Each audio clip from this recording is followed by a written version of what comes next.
ये देश आज चुनाव के मुहाने पर आकर खड़ा है, चुनाव की दहलीज पर आकर खड़ा है। 12 साल गुजरात के मुख्यमंत्री रहने के बाद 10 साल इस देश के प्रधानमंत्री रहे नरेंद्र मोदी, और इसमें मुझे कोई गुरेज नहीं है कहने में कि उनको प्रचंड बहुमत और बहुत मोहब्बत थी इस देश को। तो जब 10 साल बाद चुनाव आया तो हमारी अपेक्षा थी कि मोदी जी हर मीटिंग में, हर रैली में जाएंगे और सीना ठोक कर ये काम किया है, ये मेरा रिपोर्ट कार्ड है, इस पर मुझे वोट दीजिए। लेकिन यहां तो बाजी पलट गई, अपनी बात ही नहीं करते। जो 2014 की स्क्रिप्ट थी वही 2024 में पढ़ रहे हैं। कांग्रेस को कोसने के अलावा, राहुल गांधी की माला फेरने के अलावा, नेहरू पर दोषारोपण करने के अलावा कोई और काम ही नहीं कर रहे। तो भाई 10 साल से क्या इस देश के प्रधानमंत्री ने झुनझुना बजाया है? सवाल इस बात का है। 10 साल सत्ता में रहने के बाद प्रचंड बहुमत था, आज चाहते तो इस देश की तकदीर और तस्वीर बदल देते। असलियत यह है, आपने बदली तस्वीर, आपने मेरे देश की, हमारे देश की तस्वीर बदली। आपने इस देश में गरीबों को और गरीब बनाया, आपने महिलाओं को और असुरक्षित किया, आपने किसानों और मजदूरों को नहीं बख्शा। सब कुछ छोड़िए, आपने इस देश के भविष्य युवाओं को लौट डाला। आपने बदली तस्वीर, अपने हिसाब से बदली। आपने अपने मित्र को 638 से नंबर 2 पर पहुंचा दिया, लेकिन देश का क्या हाल हुआ? आज जब चुनाव आया है तो जनता उसकी समीक्षा कर रही है, जनता सवाल पूछ रही है, जनता जानना चाहती है आपने 10 साल में क्या किया और आगे की क्या रणनीति है। जब जनता के मन में यह सवाल है तो सामने वाला स्टेज पे खड़ा होकर राहुल गांधी, कांग्रेस पार्टी डराना, धमकाना, ये कौन सा चुनाव लड़ रहे हैं मोदी जी? और इससे पहले कि मैं अपने मैनिफेस्टो की बात करूं, और वो बात करने के लिए ही मैं आपके सामने आई, क्योंकि ऐसा जबरदस्त और ऐसा क्रांतिकारी मैनिफेस्टो हमने बनाया है। 48 पढ़ने का ये हमारा घोषणा पत्र, जिसमें 15,329 शब्द है, वो इस देश की हर समस्या का समाधान है, जिसके क्रेता, जिसके बनाने वाले नरेंद्र मोदी हैं। चाहे वो समस्या बेरोजगारी की हो, कमर तोड़ महंगाई की हो, बढ़ती हुई गरीबी, गुर्बत, आर्थिक असमानता की हो, चाहे वो समस्या बदहाल किसान की हो, मजबूर श्रमिकों की हो, असुरक्षित महिलाओं की हो, हर उस समस्या का जो 10 साल में आपने अन्याय जबरदस्त किया है, 15,329 शब्द हमारे मैनिफेस्टो के हर उस समस्या का समाधान है। और इसीलिए इस मैनिफेस्टो को देखकर मोदी जी के पैरों के तले से जमीन खिसक गई है। 10 साल आप इस देश के प्रधानमंत्री रहे, 12 साल गुजरात के मुख्यमंत्री रहे।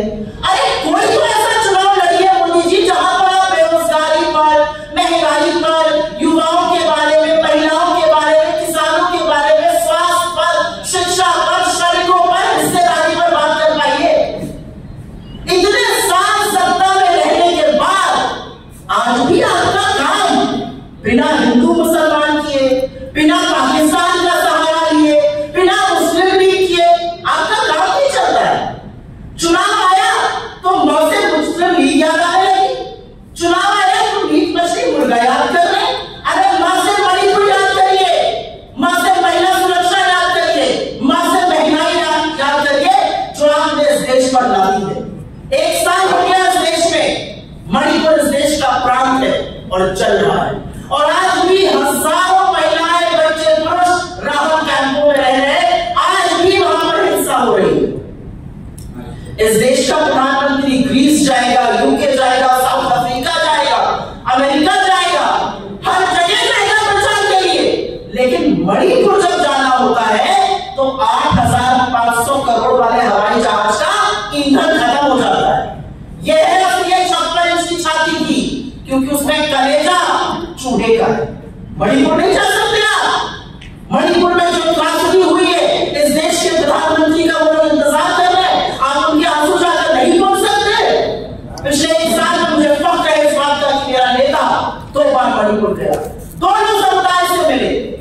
बंगाल की बहाली का प्रयास किया। आपने क्या किया?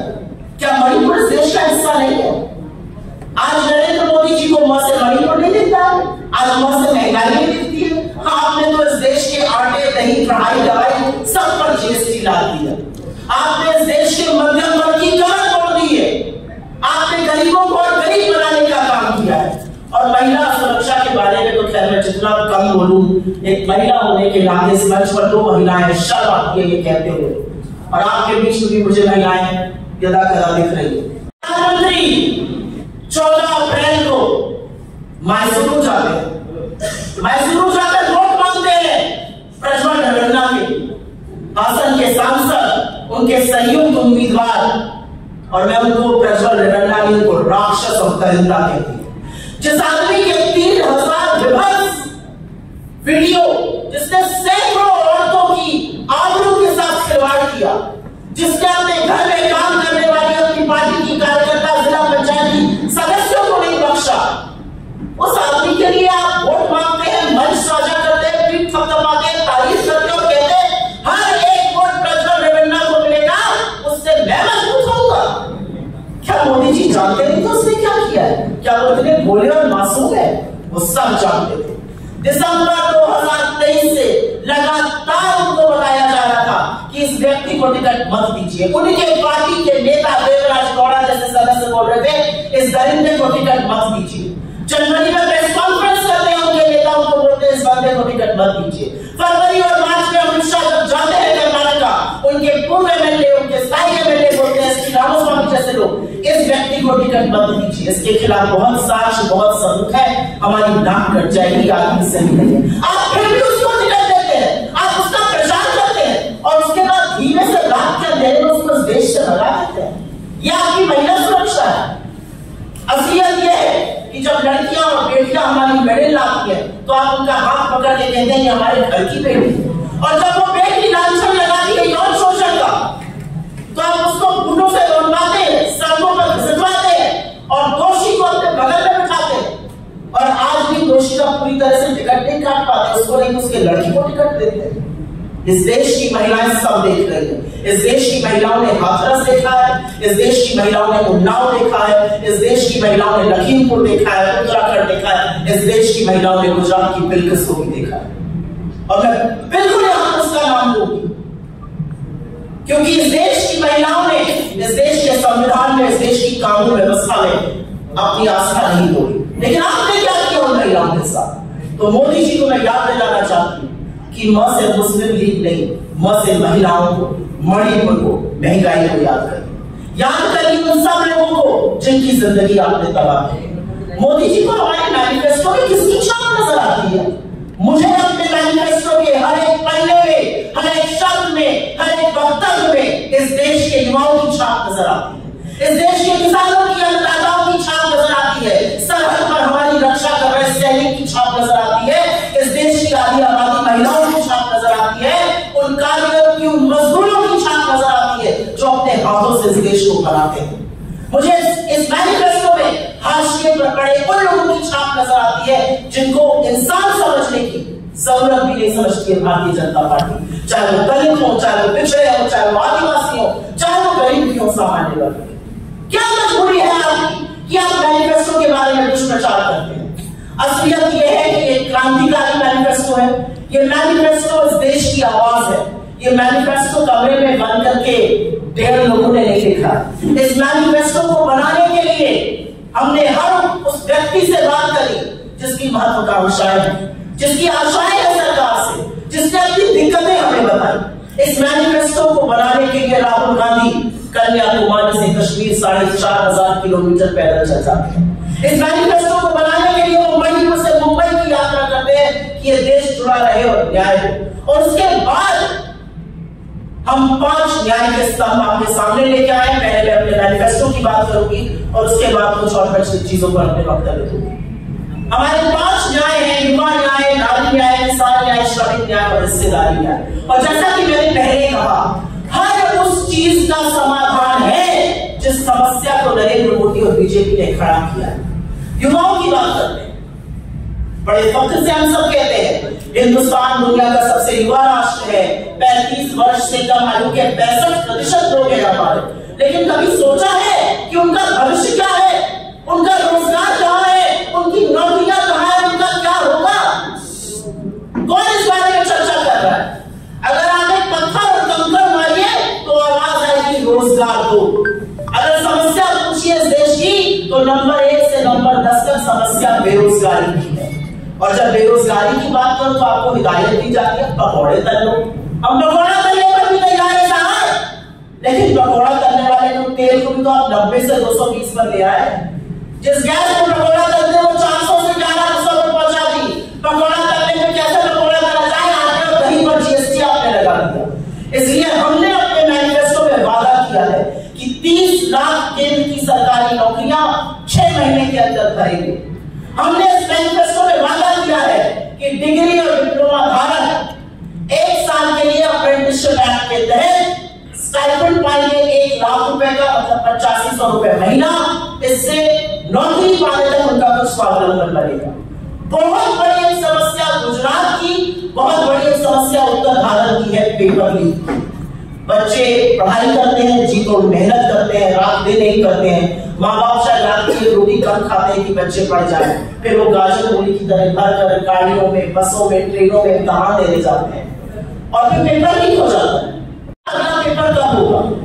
50-50 लाख बच्चे इम्तिहान को देते हैं। मैं उत्तर प्रदेश से आता हूँ, अभी पुलिस भर्ती का पेपर लीक हो गया, 55 लाख लोगों ने इम्तिहान के लिए आवेदन दिया। क्या होगा वो बच्चों का? और ज्यादातर जो पेपर लीक में लिप्त पाए जाते हैं वो भाजपा के सांसदों के और विधायकों के रिश्तेदार होते हैं। तो एक ऐसा कानून हम बनाएंगे पेपर लीक के खिलाफ जिससे पेपर लीक करने वाले की हाड़ कांप जाए और वो इस देश के भविष्य के साथ खिलवाड़ करने की ना सोचे। और अंत में मैं युवा न्याय में बात जरूर करना चाहूंगा अग्निवीरों की। आपने टीचर ठेके पे कर दिए, आपने डॉक्टर ठेके पे कर दिए, आपने स्वास्थ्य, शिक्षा, सामाजिक न्याय को ठेके पर कर दिया, आपने इस देश की रक्षा को भी ठेके पर डाल दिया। जो जैसलमेर की तपती रेत में इस देश की सुरक्षा कर रहा है, जो सियाचिन की हड्डी गलाने वाली ठंड में खड़ा है, जो चिरापुंजी की लगातार बारिश में खड़ा है, वो इस देश का सैनिक है। और सेना और रक्षा का काम भाड़े पर नहीं होता है, ठेके पर नहीं होता है। कितनी बड़ी विडंबना है कि 73 साल का प्रधानमंत्री आपसे 5 साल और मांग रहा है और 24 साल के इस देश के युवा नौजवान को कह रहा है तुम्हें मैं रिटायर करके घर बेचूंगा। इस व्यवस्था को हमने कमर कस ली है, हम पूरी तरह से खत्म करेंगे। और जैसे पहले नियुक्ति होती थी सेना की, जिस तरह से पेंशन मिलती थी, जिस तरह से पक्की नौकरी होती थी, वो हम पूरी तरह से बहाल करेंगे।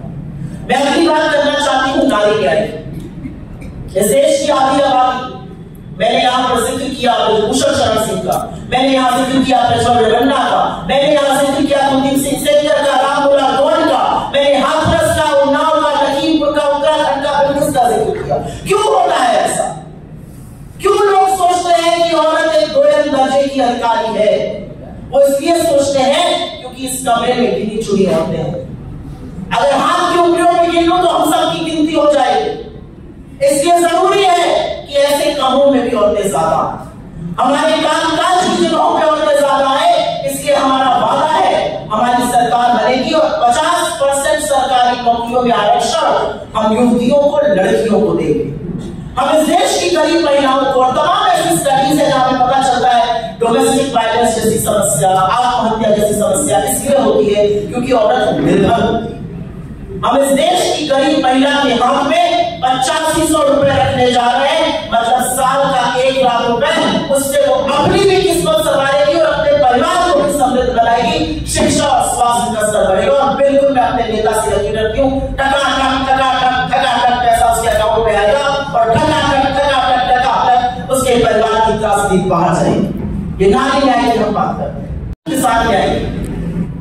इस देश का अन्नदाता, मुझे याद है जब मैं बड़ी हो रही थी एक ही नारा सुनते थे, जय जवान जय किसान। इस देश में अन्नदाता को वो स्तर दिया गया है कि किसी की हैसियत और किसी की औकात नहीं हुई है कि किसानों के खिलाफ बोल सके। लेकिन नरेंद्र मोदी की सरकार ने, बीजेपी ने वो तिलिस्म भी तोड़ दिया। हमारे अन्नदाताओं को मवाली, गुंडा, आतंकी, नक्सली, खालिस्तानी, न जाने क्या क्या कहा गया। क्या मांग रहे थे किसान? क्या चाह रहे थे किसान? अपने हक की बात कर रहे थे। और आपने चुनाव के पहले उनसे उस हक देने का वादा किया था। आपने एमएसपी का वादा किया था। आपने गुजरात के मुख्यमंत्री रहते हुए एमएसपी की पहले की थी। और आज 1.25 साल तक किसान जब दिल्ली की देहरी पर बैठे रहते हैं और 700 किसानों की शहादत होती है, आपको थक हार के अपने काले कानून वापस लेने पड़ते हैं। क्या गलती है किसानों की? और इसीलिए आज किसानों के रास्तों में कीड़े खुदवाएंगे, आज किसान के रास्ते और सड़कें खुदवाएंगे, क्योंकि वो दिल्ली आना चाहते हैं। हम किसानों को एमएसपी की कानूनी गारंटी देंगे। हम 16 लाख करोड़ आपके मित्रों का नहीं, किसानों की कर्जा माफी करेंगे, पहले भी की थी और भी करके दिखाएंगे। और हम खेती को, कृषि को जीएसटी से मुक्त करने जा रहे हैं। बीज पर, कीटनाशक पर, खाद पर जीएसटी, जो खेती के उपकरण होते हैं उस पर जीएसटी, हर तरह से टैक्स वसूली करेंगे आप।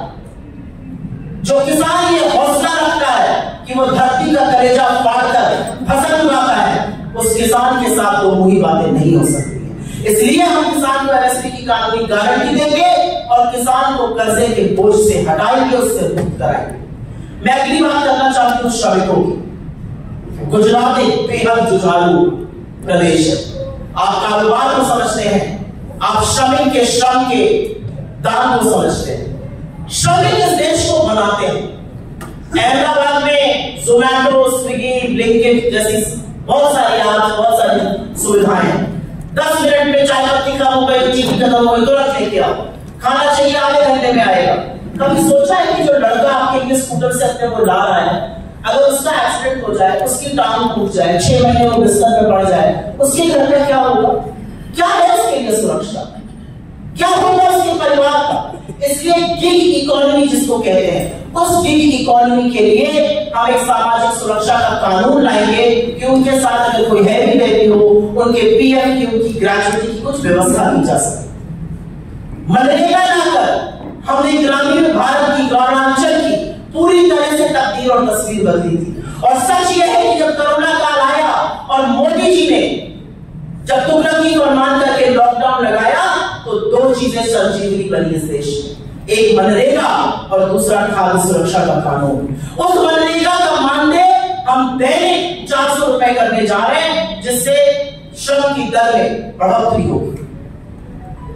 हमारा अपना मानना है कि किसी भी घर में, चाहे वो निम्न मध्यम वर्ग हो, गरीब हो, मध्यम वर्ग हो, अगर बीमारी आ जाती और भगवान न करे अगर बड़ी बीमारी आ गई, तो पूरी तरह से घर के घर बर्बाद होते हुए देखे हैं। राजस्थान में हमने बड़ी सफल चिरंजीवी योजना लॉन्च करी थी 25 लाख रुपए की। उसको हम राष्ट्रीय स्तर पे करने जा रहे हैं। हमारी सरकार बनेगी, 25 लाख की हेल्थ योजना का बेनिफिट इस देश को मिलेगा। उसमें सिर्फ इलाज ही नहीं, दवाई, डायग्नोस्टिक टेस्ट भी शामिल है, क्योंकि यह जरूरत है इस देश की। और अंत में मैं बात करूंगी हिस्सेदारी न्याय की, और क्यों जरूरी है हिस्सेदारी न्याय की बात करना। 76 साल बाद आजादी के हमें आज भी हिस्सेदारी न्याय की बात क्यों करनी पड़ रही है? इसलिए करनी पड़ रही है कि जो दलित, आदिवासी, पिछड़े और जो गरीब सामान्य वर्ग के लोग हाशिए पर हैं, उनको मुख्य धारा में लाना जरूरी है। भारत कह लीजिए, हिंदुस्तान कह लीजिए, इंडिया कह लीजिए, मेरा वतन कह लीजिए, मेरी सरजमीन कह लीजिए, जिस नाम से बुलाइए, अगर वो लोग मुख्य धारा में नहीं आएंगे तो ये देश विकास नहीं कर सकता है। और असलियत यह है कि जिनकी आबादी 80-85% है, उनका प्रतिनिधित्व निर्मटा सन्नाटा है। सेंट्रल यूनिवर्सिटीज में 4%, 5%, आईआईटी में 3%, आईआईएम में 5%। क्यों? जो सबसे ताकतवर IAS officers in the government of India secretaries 90-3%। क्यों? क्या वो बाकी लोगों से कमतर है? क्या भगवान ने उनको अलग बनाया है? जी नहीं। अगर सदियों से इस त्रासदी का हम अंत नहीं करेंगे, आने वाली त्रासदी का, तो हम अंत कब करेंगे? और हम क्या कह रहे हैं? हम तो यही कह रहे हैं, गिनती कराओ, एक्सरे कर लो। आपके पैर में चोट लग जाए और डॉक्टर ये निर्णय कैसे लेगा कि उस पर कास्ट लगेगा या फिर बैंडेज लगेगा या गर्म सिकाई होगी या ठंडी सिकाई होगी या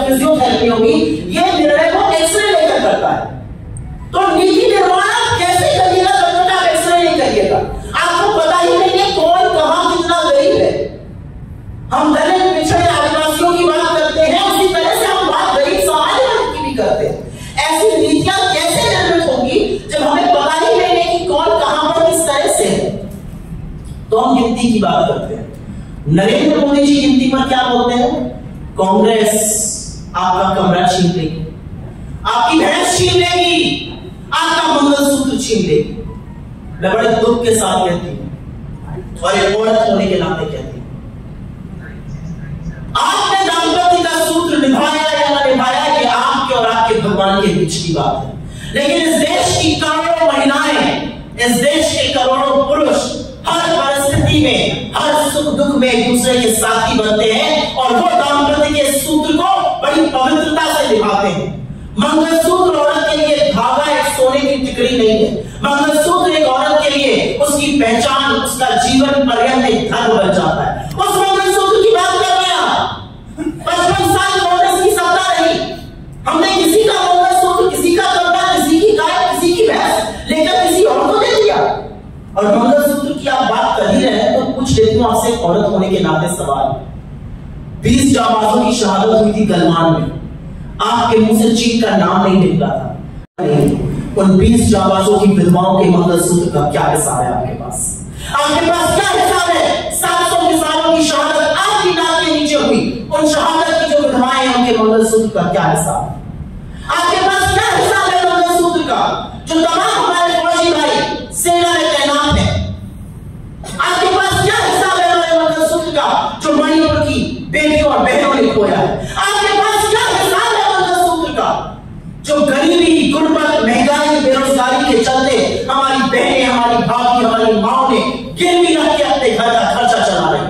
क्या हिसाब है आपके पास? और जिस मुंह से आप मंगलसूत्र की बात करते हैं, मंगलसूत्र की बात आप कांग्रेस पार्टी से करते हैं, उस कांग्रेस से जिस इंदिरा जी ने अपने जेवर देश की जंग के दौरान दाम दे दिए इस देश को, उस कांग्रेस से जहां हमारी नेता ने, हमारी सबसे पूज्य नेता ने इस देश में वैभव झेलते हुए ज्यादा वर्ष बिताए बजाय बेहतर रहने के, एक शहीद की विधवा से आप मंगलसूत्र पूछते हैं। मंगलसूत्र न्यौछावर किया उन्होंने इस देश पर। किस तरह की बातें करते हैं मोदी जी? 55 साल हमारी सत्ता रही, हमने किसी से कुछ नहीं लिया, हमने दिया, हमने 1000 पतियों को लाखपति बनाया, लाखपतियों को करोड़पति बनाया, छोटे छोटे उद्योगों को मल्टीनेशनल कंपनी बनाई, हमने 27 करोड़ लोगों को गरीबी की सीमा रेखा से निकाला बिना किसी से एक नया पैसा लिए। ऐसी नीतियां बनाई जिससे गरीब गरीबी से बाहर आए, जिससे अमीर और अमीर बने, जिससे छोटे छोटे लघु मध्यम उद्योग और बड़े बने। आपने क्या किया? आपने छोटे बिजनेसेस पर ताला लगवाया और 2-3 लोगों के लिए 10 साल सरकार चलाई, उनके लिए नीतियां बनवाई। ये असलियत। आज प्रधानमंत्री बहकी की बात करते हैं, प्रधानमंत्री आज भी राहुल गांधी को कोसेंगे, प्रधानमंत्री आज भी नेहरू जी का नाम लेंगे। प्रधानमंत्री बहकी 10 साल में क्या कर पाया? आपका क्या रिपोर्ट कार्ड है आपका 10 साल में? आपका रिपोर्ट कार्ड यह है कि इस देश में हर घंटे 2 युवा, 2 किसान आत्महत्या कर रहे हैं। आपका रिपोर्ट कार्ड यह है कि आपका मित्र 1600 करोड़ दिन के कमा रहा है, हमारा किसान 27 रुपए कमा रहा है। आपका रिपोर्ट कार्ड यह है कि 20% इस देश की आबादी 46 रुपए पर अपनी गुजर बसर कर रही है। पानी की यह बोतल अगर बड़ी लेने जाएगी तो 2 बोतलें मिलेंगी 46 रुपए पे। उस 46 रुपए पर आपने देश की 20% आबादी को अपनी गुजर बसर करने के लिए मजबूर किया है। यह है आपका रिपोर्ट कार्ड। आपका रिपोर्ट कार्ड यह है कि जब जब औरत पे अपराध हुआ है, आज संरक्षण आरोपी को देते हुए पाए गए। आपने किसानों की शहादत होने दी, आज युवाओं के ऊपर लाठियां बरसाते हैं। युवा पेपर लीक के खिलाफ आंदोलन करता है, लाठी बरसाते हैं। किसान आता है, लाठी बरसाते हैं। ये किसान कौन है? ये सिर्फ अन्न पैदा करने वाले लोग हैं? जी नहीं, इन्हीं के बच्चे सरहद पे हमारी भूभा की अखंडता की, हमारे देश की रक्षा करते हैं कि हम और आप जैसे लोग शांति से सो सकें। और जब उनमें से कुछ बच्चों का शव शहादत के बाद तिरंगे में लिपट कर आता है तो ये किसान रोता नहीं है, उसको फख्र होता है अपनी औलाद पर जो इस देश पर कुर्बान हो गई, जो इस देश पर शहीद हो गई। उस किसान को आप गाली देते हैं, उस किसान को आप मरने देते हैं, उस किसान को आप शहीद होने देते हैं। ये आपका रिपोर्ट कार्ड है। आपका रिपोर्ट कार्ड यह है कि आपने इस देश में 2 हिंदुस्तान बनाए हैं। एक वो हिंदुस्तान जो चकाचौंध में चमक रहा है, जो आपके मित्र है, और एक वो हिंदुस्तान जिसको जब आप G20 करते हैं तो पर्दे लगाकर छिपाना पड़ता है। वो गरीब हिंदुस्तान जब आप नमस्ते ट्रम्प करते हैं तो आपको दीवार छुपानी पड़ती है कि कहीं गरीब ना दिखे। आपने दो हिंदुस्तान बनाए, आपने दो हिंदुस्तान बनाए हैं। एक वो हिंदुस्तान जहां पर शादी ब्याह पर वो खर्चा होता है कि आपकी आंखें फटी रह जाए, और एक वो हिंदुस्तान जहां पर रामेश्वर सब्जी बेचने वाला अपनी दबदबाई आंखों से कहता है मेरी गुजर नहीं हो रही। एक वो हिंदुस्तान जहां पर 12 साल की छोटी सी बेटी कहती है, बचपन में जिसको बचपन अल्लाह होना चाहिए था, वो बेटी कहती है मेरा रोने का बहुत मन करता है लेकिन मैं रो नहीं पाती हूं, घर में छोटे छोटे भाई बहनों का क्या होगा। यह है आपका रिपोर्ट कार्ड। आपका रिपोर्ट कार्ड सिर्फ पूंजीपतियों की चालुकारिता करने में, उनकी नौकरी करने में बीता है। आपके रिपोर्ट कार्ड में आपने नीति निर्माण सिर्फ पूंजीपतियों का किया है। इवन गुजरात में छोटे लघु मध्यम उद्योगों का क्या हाल है? 40,000 से ज्यादा एमएसएमई पूरे देश में पिछले 3 साल में बंद हो गए। यही एमएसएमई नौकरी देते हैं, यही एमएसएमई हमारी अर्थव्यवस्था की रीढ़ की हड्डी है। क्यों बंद हो गए? और असलियत यह है कि 6500 करोड़ 6,500 करोड़ रुपए आपने अपनी छवि सुधारने में दिन भर टीवी पर जो मोदी मोदी मोदी मोदी मोदी मोदी जो मोदी चालीसा चलती है वो इसलिए चलती है क्योंकि आप 6,500 करोड़ रुपए एडवर्टाइजमेंट पे खर्चा करते हैं। अगर आप कैंपेन पर खर्चा करना बंद कर दीजिए तो यही जनता दौड़ा दौड़ा कर आपसे सवाल पूछेगी। और असलियत यह है, और यह मैं कहकर 2 मिनट गुजरात पे बात करूंगी। सारी असलियत देश के सामने है। चुनाव नरेंद्र मोदी जी की और भारतीय जनता पार्टी की गिरफ्त से उनकी पैर के तले जमीन खिसक चुकी है। 2024 में 2004 रिपीट होने जा रहा है। मेरे शब्दों को लिख कर रख लीजिए। इंडिया शाइनिंग जैसे हुआ था और निस्तो नाबूद करके हमने गरीबों की आम आदमी की सरकार बनाई थी, वही फिर से होने जा रहा है। आप लिख कर लीजिए। लोग साइलेंट हैं लेकिन लोग बदलाव कर रहे हैं। 400 पार की जो बात करते थे लोग समझ गए कि संविधान के बदलना चाहते हैं।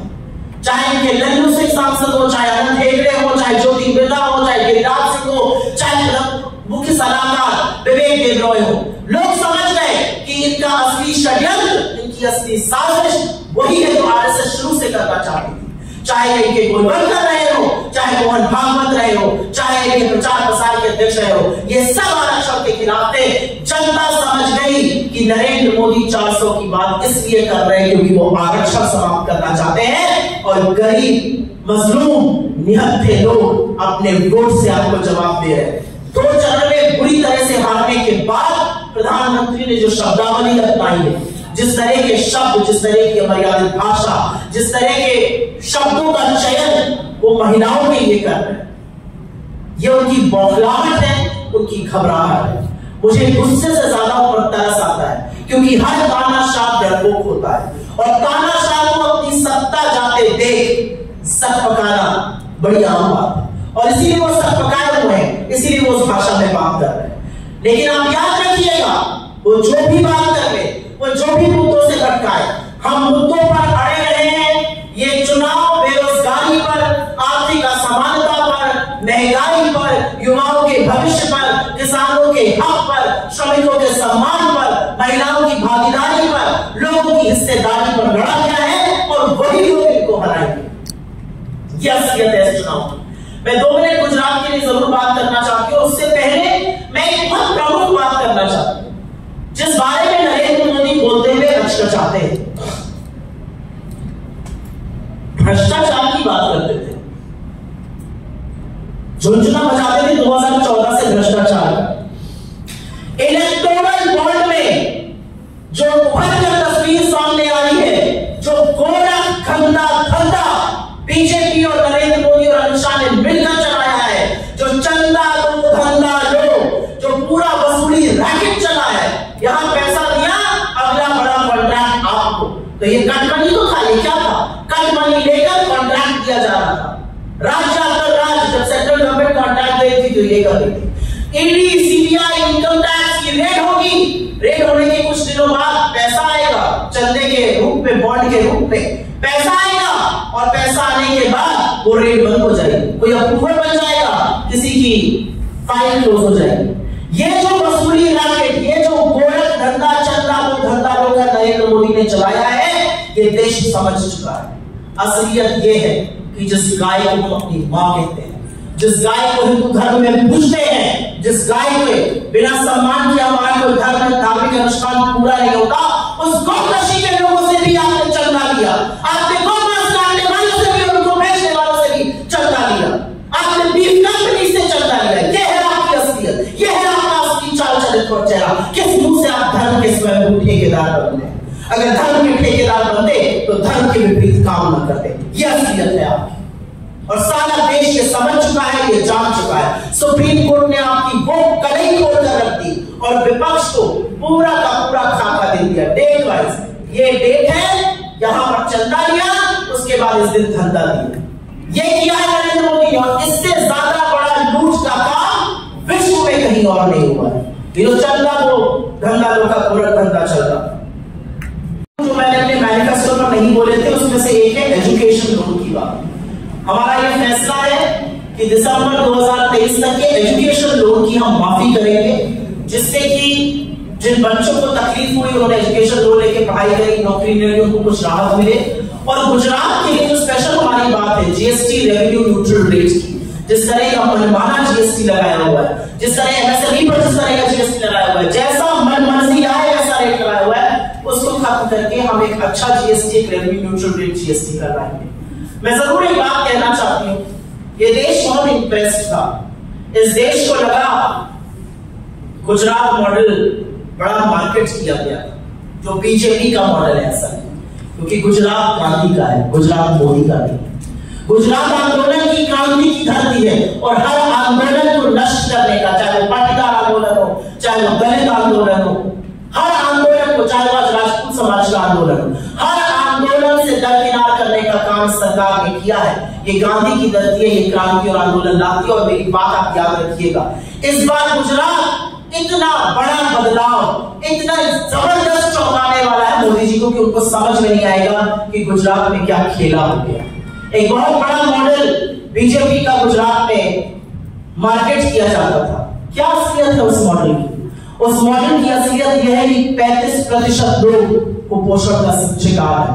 उस मॉडल की असलियत यह है कि ग्रामीण गुजरात में 45% लोग कुपोषण का शिकार है।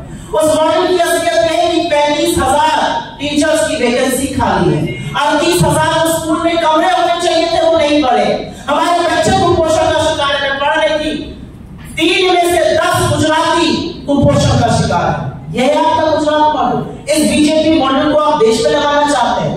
असलियत यह है कि इस चुनाव को मोदी जी ने बहुत कोशिश करी, बहुत ताकत लगाई, मीडिया का, कुछ साथियों का खूब सहारा लिया मुद्दों से भटकाने के लिए।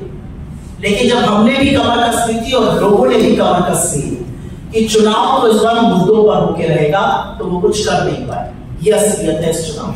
आपके सवालों का स्वागत है। अगर आप सवाल पहले। सुप्रिया जी, कल एक सूरत में मौलवी पकड़ा गया है, अबू बकर राघव 27 साल का, जिनके कनेक्शन पाकिस्तान, कजाकिस्तान, नेपाल वहाँ के हैं। उनके मोबाइल में सारी डिटेल भी मिली है। पुलिस कमिश्नर अनुपम सिंह गहलोत ने वहाँ प्रेस कॉन्फ्रेंस भी की है, पर गुजरात के गृह राज्य मंत्री हर्ष संघवी ने इस मुद्दे पर कांग्रेस पर निशाना साधा है। क्या कहना है? सरकार आपकी है, कानून व्यवस्था आपकी है, धरपकड़ आपको करनी है, तफ्तीश आपको करनी है। कब तक कांग्रेस के नाम की माला जपते रहिएगा? 3 दशकों से सरकार आपकी है। इससे ज्यादा मूर्खतापूर्ण बयान यहाँ के गृह मंत्री दे नहीं सकते। ये मैं कहूँ, मैंने आपसे पहले शुरू में कहा था, नरेंद्र मोदी कोई चुनाव बेरोजगारी पर, महंगाई पर, गरीबी पर, मुद्दों पर, महिलाओं पर लड़ नहीं सकते।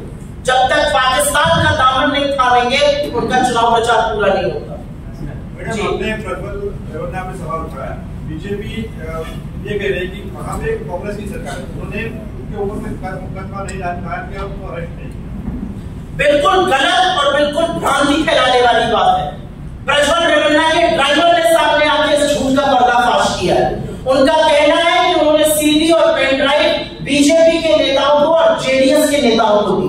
बीजेपी के नेता पूर्व सांसद देवराज गौड़ा ने प्रेस कॉन्फ्रेंस करी जनवरी में। उसके पहले दिसंबर 2023 में उन्होंने अमित शाह को, नरेंद्र मोदी को, जेपी नड्डा को और अपने पार्टी प्रमुख प्रांत में चिट्ठी लिखी और कहा इस व्यक्ति की ये हरकतें, मेरे पास साक्ष्य है, पेन ड्राइव है, 3,900 वीडियो है इसको टिकट मत दीजिए। जनवरी में प्रेस वार्ता करते हैं, उसके बाद फरवरी और मार्च में अमित शाह जब कर्नाटक जाते हैं तो एसटी रामास्वामी से लेकर देवेगौड़ा और राजगौड़ा तक लोगों से मिलते हैं और उनसे मिलकर कहते हैं कि ये व्यक्ति ऐसा है, इसके खिलाफ ये साक्ष्य है, हमारे पास सब मौजूद है। तो हम कहां से कर लेंगे एफआईआर? हमारे पास जैसे ही सामने से साक्ष्य आया, हमारी कर्नाटक की विजिलेंस कमीशन ने जैसे ही इस मामले का संज्ञान लेके हमें लिखा, हमने उसी दिन एसआईटी गठित करी और एसआईटी गठित करने की रात को ये आदमी देश छोड़ के भाग जाता है। अमित शाह मैं सुन रही थी रैली में बता रहे थे प्रियंका जी विदेश गई, 2 दिन के लिए वो अपनी छोटी सी लड़की से मिलने गई, इसकी खबर है अमित शाह। आपका संयुक्त उम्मीदवार देश छोड़ के भाग रहा है, उसकी खबर नहीं है। सिद्धारमैया जी ने नरेंद्र मोदी को चिट्ठी लिखकर बोला है कि गृह मंत्रालय को और विदेश मंत्रालय को आग्रह किया है कि आप उसका डिप्लोमेटिक पासपोर्ट कैंसिल करिए, हम उसका प्रत्यार्पण करना चाहते हैं। क्या कर रही है मोदी सरकार? हर बार भ्रम फैलाने का काम। साक्ष्य पर आपके लोग बैठे हुए 4 महीने से, साक्ष्य नरेंद्र मोदी के पास थे, उसके बाद भी आपने ऐसे राक्षस को टिकट दिया। और सवाल आप हमसे पूछिएगा, हर उस बात संविधान आप नष्ट कर रहे हैं, आरक्षण आप खत्म करने की कोशिश कर रहे हैं, दलित आदिवासी पिछड़े गरीब विरोधी आप हैं, आपकी आरएसएस है, वो भी सवाल हमसे पूछिएगा। तो 10 साल से झुनझुना बजा रहे थे क्या? वैसे भी अब जाने वाले हैं, थोड़े ही दिनों की बात है, हम आ जाएंगे, हम संभाल लेंगे चीजें।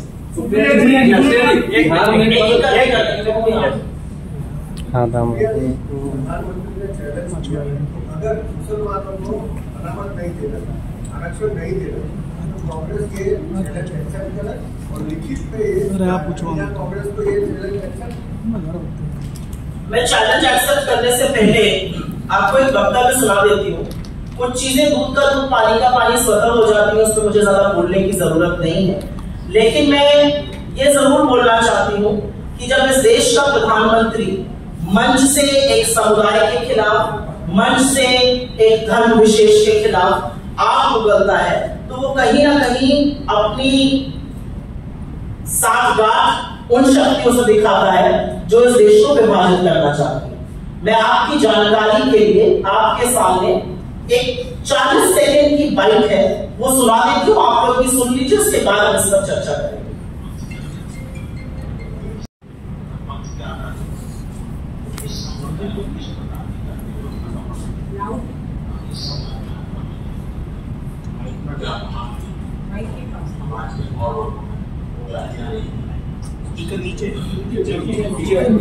डाउन में होगा। नरेंद्र मोदी जी ने ये वक्तव्य एनआई को 9 फरवरी 2022 को दिया था। उस वक्तव्य में उन्होंने ये माना कि उन्होंने गुजरात में मुसलमानों को आरक्षण दिया था, उन्होंने मध्य प्रदेश में अपनी ही सरकार रहते हुए मुसलमानों को आरक्षण दिया। कर्नाटक के जिस आरक्षण पर मोदी जी भ्रम फैला रहे हैं, उसकी असलियत आप सुन लीजिए, क्योंकि आपने सवाल पूछा है और ऐसे ही रिपोर्ट भी करिएगा। भाई साहब आपसे बात कर रही है, उसकी असलियत यह है कि वो आरक्षण हमने नहीं दिया है, वो आरक्षण 1974 की पिछड़े वर्ग की एक रिपोर्ट के आधार पर देवगौड़ा सरकार ने दिया है। वो देवगौड़ा जो आज आपके खटक दल के साथी है, जो सीना ठोक के कहते हमने दिया है, 3 दशकों से वो आरक्षण है। आपकी तमाम बड़ी सरकार रही कर्नाटक में, आप 10 साल से दिल्ली की कुर्सी पे बैठे हुए हैं जमकर, आप तो किसी न्यायालय में नहीं गए, आपने इसका विरोध नहीं किया, आपने इसको बदलने की कोई कुव्वत नहीं दिखाई। आपने बशर्ते गुजरात और मध्य प्रदेश दोनों जगह मुसलमानों को आरक्षण दिया, तो किस मुंह से आप खिलाफत करते हैं? 10 साल से आपने यहां पर कुछ नहीं बोला, दिल्ली में रहते हुए, कर्नाटक में आपकी सरकार ने कुछ नहीं कहा। आप जिस घटक दल को गोदी में बिठाकर जिस राक्षस के लिए आप वोट मांग रहे हैं, उनके दादा ने यह आरक्षण दिया, आप उनको अपनी गोदी में बिठाकर घूम रहे हैं। क्या दोगली बातें करते हैं मोदी जी? भाई कितना कपड़ा मांगते हैं, किस तरह की बातें करते हैं? 9 फरवरी 2022 को एनआई के इंटरव्यू में जस्टिफाई कर रहे हैं आरक्षण मिलना चाहिए और उस तरह की बातें करते हैं। और अब मैं आपको एक बात और बता दूं, इनकी सरकार चुनाव के जस्ट पहले सुप्रीम कोर्ट गई, सुप्रीम कोर्ट ने लगा दिया, इनको पीछे भेज दिया। सुप्रीम कोर्ट ने कहा यहां पर हम कुछ नहीं करेंगे, जातिगत जनगणना करेंगे,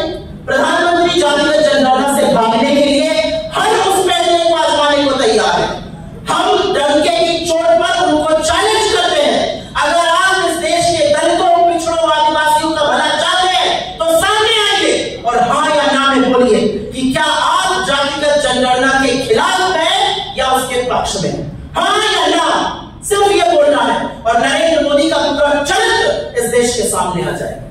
अगर आप जातिगत जनता का पक्ष रखते हैं तो आप इस तरह की बातें मत कीजिए, और अगर आप उसकी मुखालिफत में खड़े हैं तो आइए और इस देश को बताइए। 10 साल आपकी सरकार रही, एक बार आपने उस पर उसका खंडन नहीं किया, उसके खिलाफ न्यायालय नहीं गए। आपने बशर्ते गुजरात में, मध्य प्रदेश में आरक्षण दिया मुसलमानों को किसी कैटेगरी में, और अब आप इस तरह की भड़काने वाली, भ्रमित करने वाली बातें कर रहे हैं। आपको क्या लगता है कि ये देश भेड़ चाल है, ये भेड़ बकरियों का देश है, कि सारे पत्रकारों की बुद्धि पर पानी फिर गया है कि हम पूरे नहीं चला रहेंगे जिस पर आपने जीएसटी लगा दिया है? जी नहीं, आपके हर एक झूठ का पर्दाफाश हो रहा है और देश देख रहा है कि आप 10 साल बाद कितने दोहरे मापदंड और कितनी गलत तरह की बातें कर रहे हैं।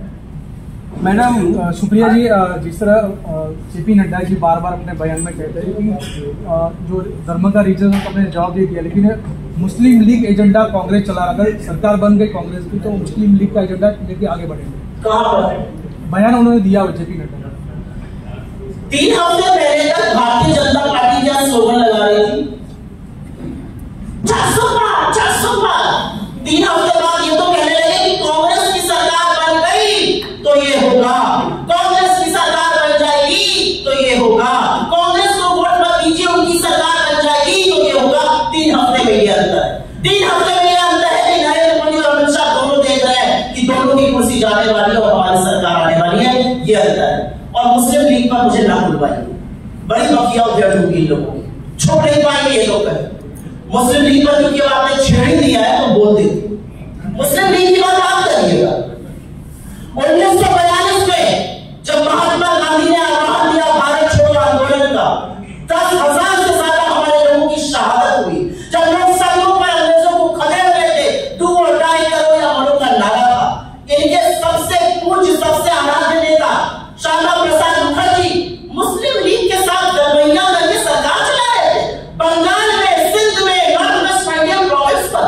उस मुस्लिम लीग के साथ मिलकर वो उप मुख्यमंत्री बने थे, जिसके मुख्यमंत्री फजलुल हक ने मुस्लिम लीग के अधिवेशन में पाकिस्तान का प्रस्ताव पारित कराया, और पारित कराने के बाद भी श्यामा प्रसाद मुखर्जी उस सरकार में बने रहे। जब हमारे लोग शहादत दे रहे थे तो श्यामा प्रसाद मुखर्जी अंग्रेजों को चिट्ठी लिख रहे थे और बता रहे थे कैसे इस आंदोलन का दमन हो। ये क्रांति है, ये फैल जाएगी तो बड़ी मुश्किल हो जाएगी। ये जो मुखबिरी करने वाले, माफी लिखने वाले लोग हैं ना, ये मुस्लिम लीग पर हमारा मुंह ना खुल पाए। अगर हमारा मुंह खुल गया तो दौड़े दौड़े छोड़ नहीं पाएंगे नरेंद्र मोदी और उनकी पूरी ब्रिगेड। असलियत यह है कि मुस्लिम लीग की सारी सहायता आपने दी आजादी के आंदोलन के दौरान।